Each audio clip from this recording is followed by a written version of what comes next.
Give me the ACC championship game between Clemson and SMU in Charlotte, 7 p.m. on ABC on Saturday. SMU a 2.5-point favorite, and SMU is in a position where being in the conference championship game could kill them.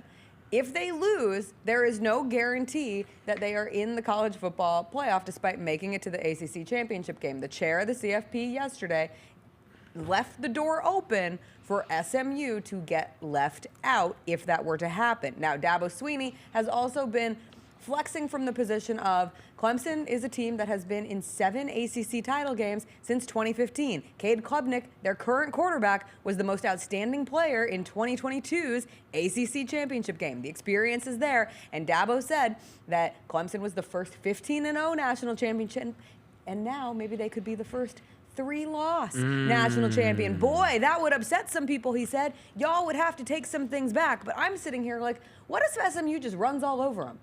Like, I get it. When you look at who SMU has played this season, the best defense they've faced is probably Duke, and it was their worst offensive game of the season. They turned it over 6 times, and Duke just couldn't do anything with one of those turnovers. But it's not like Clemson has an awesome defense. And when you look at the games that Clemson has lost, Lenora Sellers last week with South Carolina went off against them. Didn't have like a massive game, but had a couple huge plays that were big enough for South Carolina to take that game. And then in their loss to Louisville, Louisville's running back Isaac Brown ran for 151 yards, and they gave up a 45-yard run and a 47-yard run, which were both just critical plays within the game. And you look at Kevin Jennings, the SMU quarterback, who's one of the vibiest quarterbacks in college football this season. If you go back to early in the year, Nick Saban called him one of the most underrated players in the sport. And like Nick Saban doesn't lie. He does the TV thing now, but you get that stamp from Saban. There's a legitimacy to it. And SMU has not lost a game with him as their starting quarterback. Technically, he did not start the BYU game. He came in on the 3rd drive, so they can roll with that stat. We have not lost a game with Kevin Jennings as our starting QB.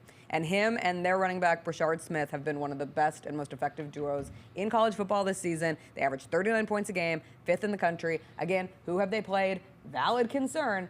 But I would love to see SMU, which is a weird thing to say because it's not like I root for SMU and they paid their way into the ACC. But I do think it's funny from a standpoint of first year in the ACC, if they go in there and win the championship game and just shut everyone up and you're in. Win and you're in. And then you don't have to worry about the other. But they're 11-1, and they are on the predictor rankings, which are typically used to make the lines, as I talk about quite a bit, the Sagarin predictor ratings. They're 11th. They're the 11th best team in the country. The team we were talking about earlier, Bama, is 5th. So our question is, what do you think? If they lost close, do they bop Bama out and not penalize them for being in a title game? They got a very interesting thing to deal with here because they've said that they're going to give you credit for, they're not penalizing you because you have to play this extra game. But in fairness, if SMU loses this game to Clemson, I could absolutely see them bopping them out and putting Bama in. It wouldn't surprise anyone. That's what we're talking about. Well, in the end, it's still entertainment. And like, if you just look at that graphic and you replaced Alabama with SMU Notre Dame is not. That's not Alabama Notre Dame. You know what I mean?